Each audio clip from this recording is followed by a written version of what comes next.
મુખ્યમંત્રી ભૂપેન્દ્ર પટેલના હસ્તે કેબલ સ્ટેડ બ્રિજનું ઉદ્ઘાટન। અમદાવાદ ગાંધીનગરને જોડતા પ્રથમ કેબલ સ્ટેડ બ્રિજનું લોકાર્પણ। 175 કરોડના જંગી ખર્ચે કેબલ સ્ટેડ બ્રિજ તૈયાર થયું છે। 1.48 કિલોમીટર લાંબો અને 6 લેનનો આ બ્રિજ તૈયાર છે। નવો બ્રિજ શરૂ થતા ટ્રાફિકના ભારે ભારણથી મુક્તિ મળશે। ભાટ સર્કલ પાસે દૈનિક 1.5 લાખ વાહનોની અવરજવર જોવા મળે છે।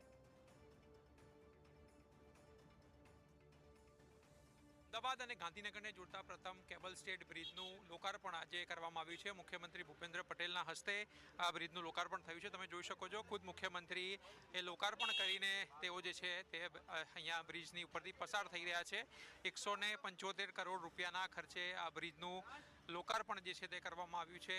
અમદાવાદ અને ગાંધીનગરને જોડતા જે ભાટ સર્કલ ત્યાં રોજના 1.5 લાખથી પણ વધારે વાહનો જે છે તે પસાર થતા હતા અને જેના કારણે ટ્રાફિકની સમસ્યા જે છે તેનો સામનો જે છે શહેરીજનો કરતા હતા, જેના કારણે આ બ્રિજ તૈયાર કરવાનો નિર્ણય જે છે તે કરવામાં આવ્યો હતો। ત્યારે હવે આ બ્રિજ જે છે તે તૈયાર થઈ ચૂક્યો છે અને હાલ મુખ્યમંત્રી ભૂપેન્દ્ર પટેલના હસ્તે આનું લોકાર્પણ જે છે તે કરવામાં આવ્યું છે। સાથે સાથે જે કેનાલ હતી નર્મદાની તે પણ 12 લેનની કરવામાં આવનાર છે, તેનું પણ ખાતમુહૂર્ત તેઓએ કર્યું હતું અને ત્યારબાદ તેઓ લોકાર્પણ કરી અને હાલ તેમણે બ્રિજમાંથી પસાર થઈને આ બ્રિજને આમ જનતા માટે ખુલ્લો મૂક્યો છે।